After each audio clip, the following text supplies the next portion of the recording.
Good morning, everybody. Thank you so much for joining us here on LearnBiz, the podcast. We are back with another one, and we have a super special guest, as we do every week. I am here. This is Sandy B, and I'm here with the lovely Lisa K. Crawford. Good morning, Lisa. Hey, Sandy. Hey, y'all. Glad to be here. Happy Friday. Happy Friday. Today's a really great day out. Sun is shining. I'm ready to get it going. And I'm so happy to introduce our guest, Miss Natalie Robinson Bruner. Thank you for joining us this morning. Thank you for having me, Sandy and Lisa. It's a pleasure to be here with you all today. Yes, thank Absolutely. you. All right, guys. So here at LearnBiz, the podcast, you know that we are the home of the Black entrepreneurs. So every week we bring you a couple of interviews, some perspectives, some information and resources to help you support your Black-owned business, and also just to provide some education and experiences. So LearnBiz provides coaching, consulting, training, and development. And we offer different opportunities specifically for you, the Black entrepreneur. And please know that we still have our Entrepreneur Mindset Summit posted on our YouTube channel. So don't miss out on that opportunity. Yes. So we're going to go ahead and get right into it. Miss Natalie, I want you to go ahead and introduce yourself. Tell us a little bit about who you are and how you came to this role of entrepreneurship. Sure, thank you. So I am Natalie Robinson Bruner, the CEO and principal strategist at Glad at Leadership Solutions. So how I got to this spot, started off working, in jobs like most people. Was told that was the sort of the path for me. Started off in teaching, then I went to higher ed, and then I went to the nonprofit world. While in nonprofit, I actually started helping out entrepreneurs and setting up classes for them. And so I'm like, if I'm like putting together classes for all these individuals to be entrepreneurs, why don't I sit myself in this class and pay attention and learn something myself? I'm teaching other people and I'm not even learning the information myself. So I sat down and I went through the class and I said, okay, I could see this. And so I actually started a side hustle for a while and got a little money from it. And I said, okay, let me commit full time to this. And so I have been a full-time entrepreneur for probably the past 6 months, best 6 months, I think, of my entire life. So Nice. Yes. Awesome. So a recent pivot. Yes. Very recent, but an awesome pivot. Things have skyrocketed and moved faster than I ever would have thought, just by taking that, honestly, leap of faith. And Lisa and I both met you through one of those programs for entrepreneurs. It was like the Women in Entrepreneurship program. And we definitely appreciated your feedback through that process. So I'm glad you're really tapping in. Got a shout out to one of our favorites. Doug is joining us this morning. Thank you so much, Doug. We really appreciate your support. Absolutely. So, Miss Natalie, you are in the realm of coaching and training, but you are focused on a specific, group of entrepreneurs. Can you tell us a little bit about the work that you do in that realm? Sure. So I actually work a lot with organizations. And so I do consulting, coaching, and training around employee engagement and with the understanding that to get employees engaged, you have to build up your leadership, make sure everyone's included, and you have equitable organization. So DEI, employee engagement, and leadership development. And so within those sort of realms, I provide consulting, coaching, and some training. And yeah, it's been going great. So what types of organizations would you say typically come to you, and what types of services would you say are the average things that you're seeing frequently? Oh, I wish there was an average. I feel very So most of the organizations that sort of are coming to me right now are in the nonprofit world, because I just came out of it. And so a lot of my contacts are in nonprofit world. And so I have a lot of them coming to me for the training and the consulting. But I also worked in healthcare industry while I was in higher ed. So I worked for the School of Medicine, training doctors, physicians, assistants, researchers. And because of that, I have a health perspective. And so I have some healthcare clients as well that want me to figure out how can I help them. As you know, healthcare is like in a tailspin right now, especially after COVID. Nurses, doctors, they are tired. And we're trying to figure out how can we keep them engaged? How can we maintain our healthcare system after it's been hit so hard? And so I'm trying to work with a few organizations to figure out how to do that. So I'm going to shift to Lisa because I know I have a ton of questions. I might steamroll and start going through my list. So let me go ahead and shift to Lisa to get some questions. And again, thank you so much, Doug, for tuning in. If you have any questions for Miss Natalie Robinson Bruner, please don't hesitate to drop them in the chat. Go ahead, Lisa. Thank you, Natalie. Thank you, Sandy. So, Natalie, the question that was kind of brewing in my head when Sandy was asking you a question is more or less, what does your ideal client look like? What does that ideal setting look like for you? So ideal, they would be a nonprofit organization that's ready to make their organization more equitable and want to engage their workforce a little bit more because just like healthcare and nonprofits, it's a very hard job and there's a lot of turnover. And so how do we reduce turnover? And so what I would ideally like to do is to go in, do some assessments, figure out what their needs are, provide some training around that, and then if there's some individuals that need some additional support, then to provide them the coaching necessary to sort of really strengthen up the organization so everyone has the skills necessary to engage their workforce and to make sure everyone stays employed there. Trust, yes. Right, and that's very important.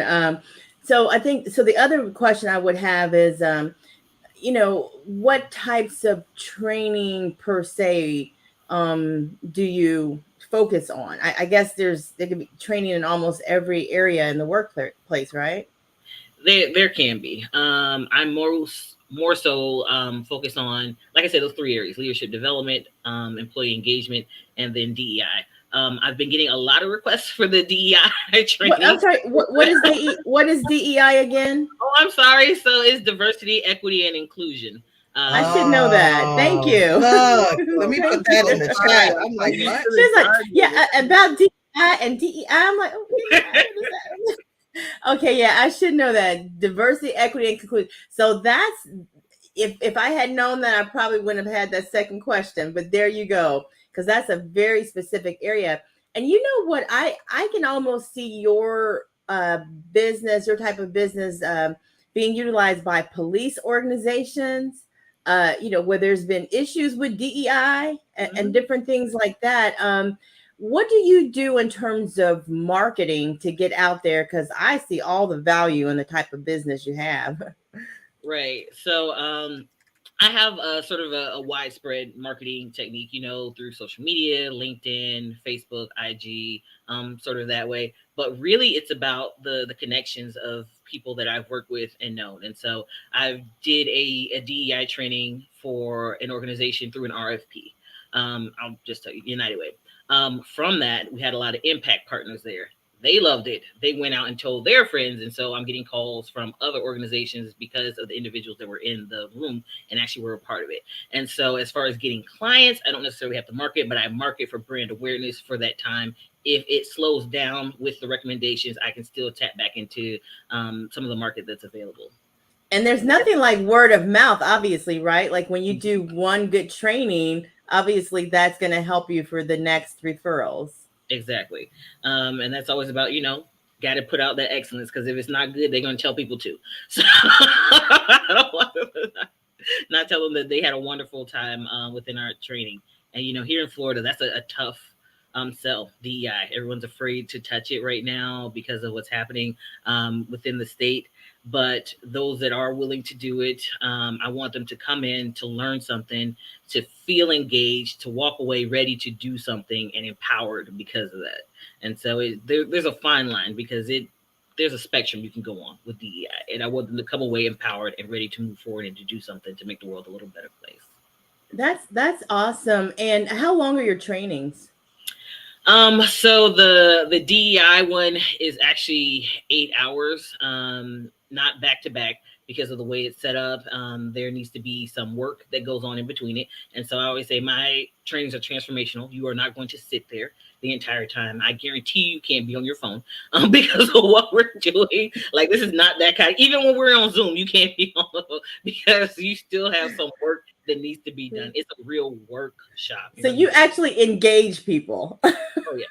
You are not sitting there. You gotta talk. You gotta write. You gotta bring paper because you're gonna write, and you gotta get ready to talk to somebody because you got a partner that you're going on this journey with. So it's definitely interactive and engaging. I think my final question before I toss it back to Sandy, it's a very competitive industry out here in coaching. And, Sandy and I are trying to segment it and separate ourselves from the pack as well. How do you separate yourself? How do you make yourself stand out amongst everybody else in this industry? You gotta hone in on what you're doing. You can't be everything for everybody. For the mere fact, if you want to be the best in what you're doing, you have to sort of be able to narrow down on a topic.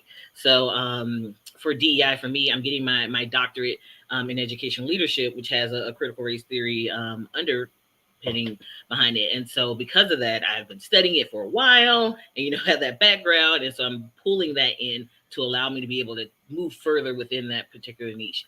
But I wouldn't just go off into some new area like communications. I wouldn't do that because that ain't my background. I don't have the education in it. It'd take me a while to get up to speed. Not that it's not possible, but I can go faster in another lane. And so figure out what's the lane you can go in the fastest and get in that lane.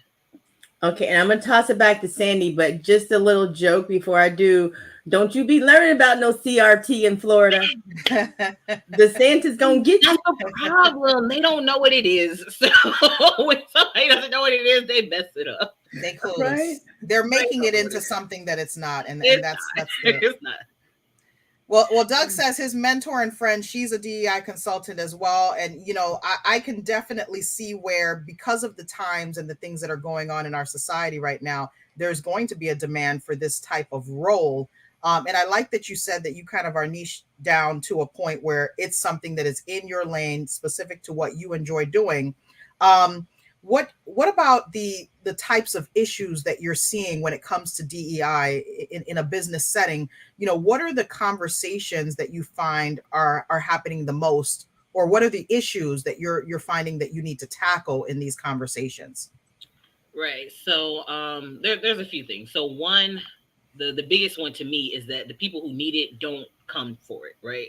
So you're usually preaching to the choir because they're like, oh, if I need a DEI consultant, then I'm already sold into the concept and idea and the value of diversity within an organization. And unfortunately, those aren't necessarily the organizations that need the support. The ones that need the support are the ones that don't know they need the support, so they're not reaching out for help to make their organization more equitable and inclusive. But for the ones that do come and work with me, they just don't know where to start. And so a lot of them don't understand some of the basic concepts, the definitions. What does it mean? How does it impact others? But they're coming from a place of open and acceptable ignorance where they say, I don't know, but I want to learn to be better. And so that's the biggest thing that I love, is that it's okay to not know, but you have to go on this journey to educate yourself and to become better and to understand this is a lifelong journey. That's our whole time. This is a training. You're not going to be an expert after a training of 2-3 hours. Like, it is a lifelong journey. And this is just sort of giving you a little boost on that journey. And so long as they know that it's about learning and educating. And so that's the biggest thing. They don't know. Some of them know they don't know, and some of them don't know what they don't know, but they're still open to learning. And I think when I hear the words diversity, equity, and inclusion, what I find a lot is organizations will limit this idea to just a committee or a subgroup or a focus group, instead of making it something that's ingrained in the foundation and making sure that it's part of the culture. It's almost like, well, this is an issue, but we're attacking it in isolation, and we're not ensuring that the organization supports that as a whole. How do you feel as entrepreneurs that we can adapt to issues when it comes to diversity, equity, and inclusion? Like, what are some things that we can do as, smaller businesses, entrepreneurs in general, to make sure that we're building that type of culture? Right. And so I think for the small organizations and the large organizations, it's a similar path. It's just a matter of scale. So I always tell them it starts off with you and how you are. Do you live in a diverse world? Do you understand the issues? Like, what is your perspective when it comes to diversity, equity, inclusion? So our training always starts off with some introspective work about you, your thought process, your own unconscious biases. What do you like doing? What's your perspective? Then we move into, how do you treat other people? So once you sort of do some inner work, let's figure out how does that manifest itself in your actions? And then, I tell them, let's look at your organization. Let's look at some policies. Let's look at the way it's structured. Let's look at some of the data points, on an organization wide. It's really helps to highlight data, because a lot of people can say, oh, we have an equitable and inclusive organization. Well, what does your board look like? Like, what does your leadership look like? Like, where are all the people of color? Where are all the women? Where do you have anybody that is neurodiverse? Like, what's happening within your organization? Let the data speak for it. I don't want to know your feelings. I want you to look at the data and be honest with it.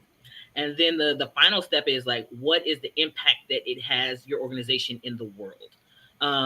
How are you making the world a more equitable and inclusive place? Like, what is your organization doing in the work that it puts out, and the products it has, where it places the products, who it serves, those sort of things. Are you working to educate your clients on, DEI? Like, you have a responsibility too. Like, if they're being not inclusive and not equitable, like, are you stepping in to say, hey, maybe this is a new way to do it? Are you just saying, oh, they're my client, give me the money? Like, you have a responsibility even in that sort of sense of what you can have on an impact in the world. So there's different levels that you can sort of, as a one-person shop, you can still do to make the world, your organization, and yourself more diverse and inclusive.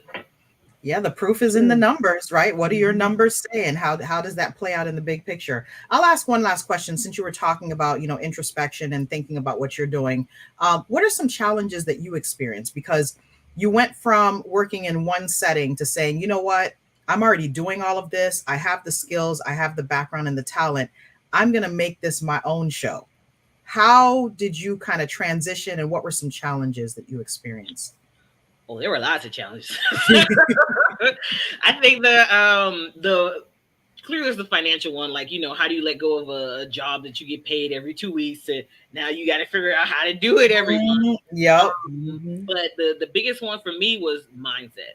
And so when I had sort of made that shift, about the first 3 months, I was like, it wasn't moving as fast as I wanted it to.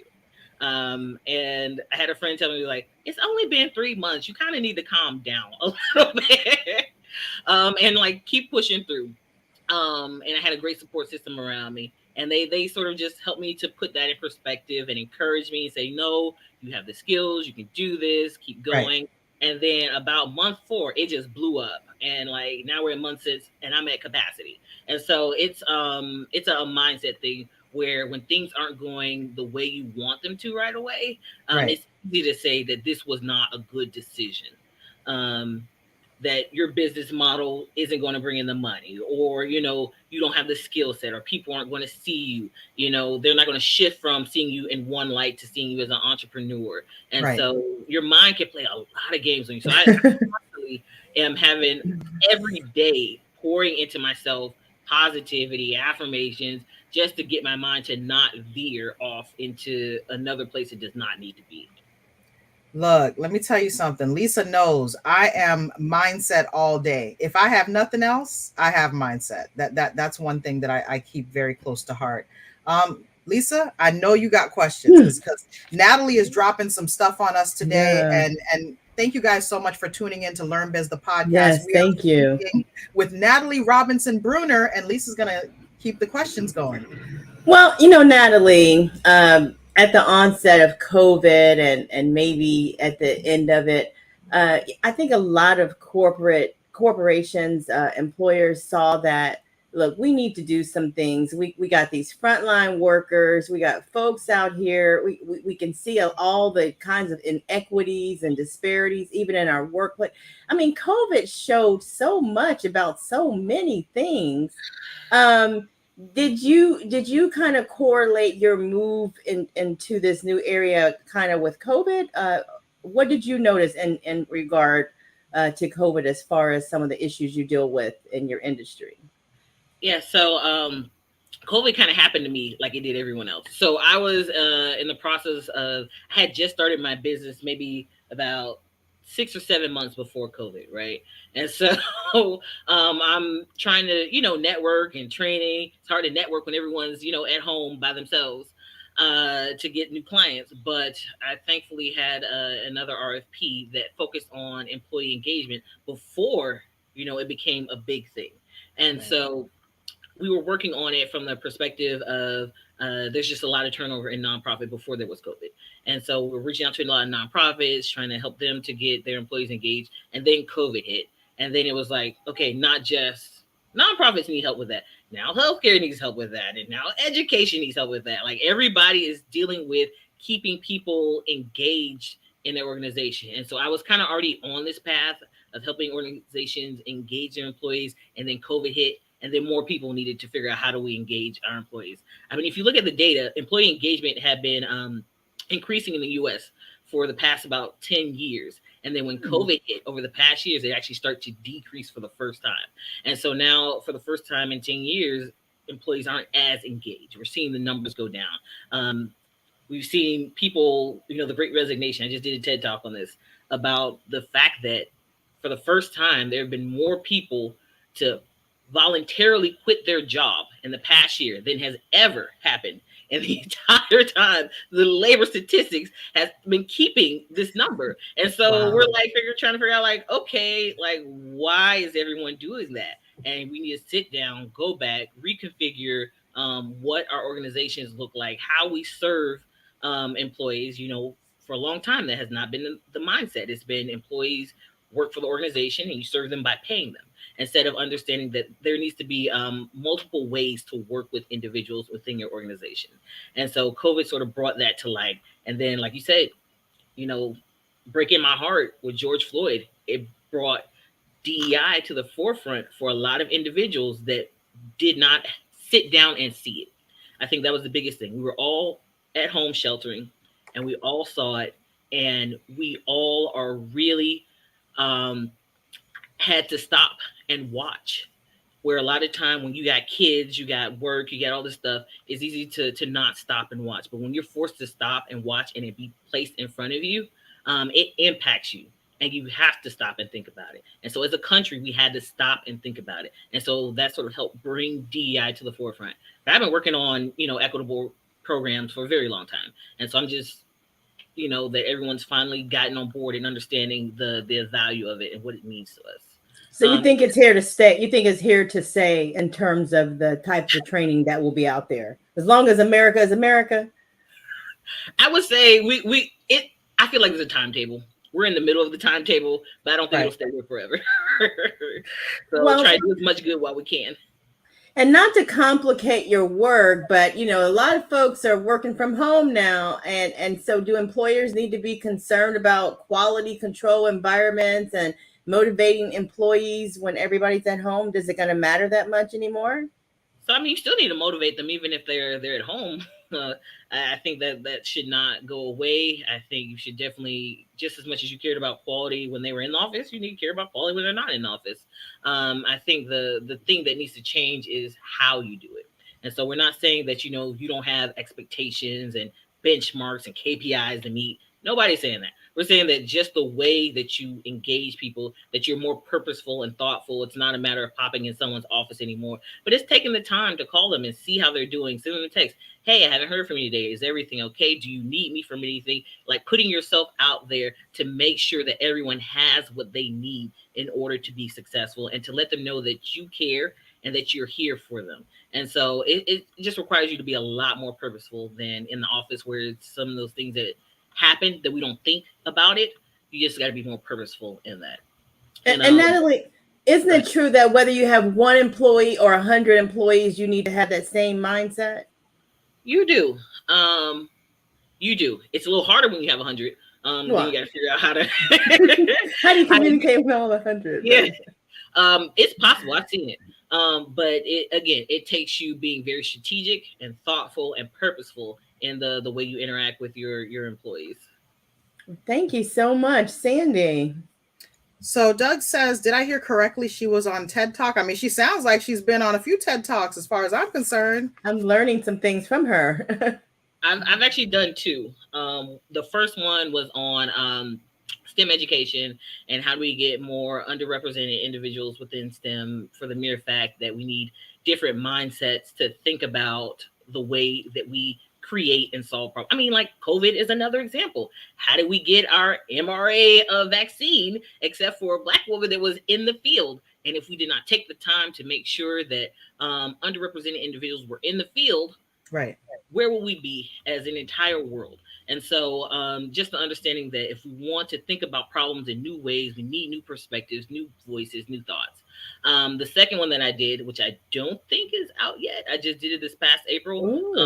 We feel privileged. Look, I'm over here looking like, let me go to YouTube right now and see where I can find it. The first one's on YouTube. The second one's not on YouTube yet. And I haven't seen it, so I don't know what that looks like. But it was on employee engagement, and the whole concept that I was coming up with is to sort of decentralize job descriptions, where an individual can sort of trade in pieces of their job. And so you have like a list of job descriptions that you're supposed to do. But if something comes up, like you have to take care of a parent or a kid, or you just sort of want to work on your business a little bit more, but you still want the safety net of your job. And so can you be able to turn in some of your job descriptions into this pool where another individual who wants to grow can be able to pick up those things and take them on to give you some of the freedom. And I think that'll help with some of the turnover that we're seeing, because a lot of people started to see that this is just too much for me to do. And so they gave it all, instead of having to give it all back. How about you give some of it back? And I like that. You can have this and you can have that and you can have this and take that with you too. I like that, Natalie. Yes. And so that's the one that's not out yet. Okay. I can't wait to see that. Natalie, I'm literally going to just put the link to all of your YouTube content, because you've been on some things. I just typed in your name and I just see a whole list of things. So it's amazing to hear about the things that you're working on. I know we have a few minutes remaining. Lisa, any more questions for Miss Natalie? I think that's it. But I always, saying that we always like to hear those little tidbits and nuggets of wisdom from entrepreneurs, because let's face it, by the time we get in this space, a lot of us have a lot of experience already, and we can share things with others. So, we have to hit Natalie up with her tidbits of wisdom.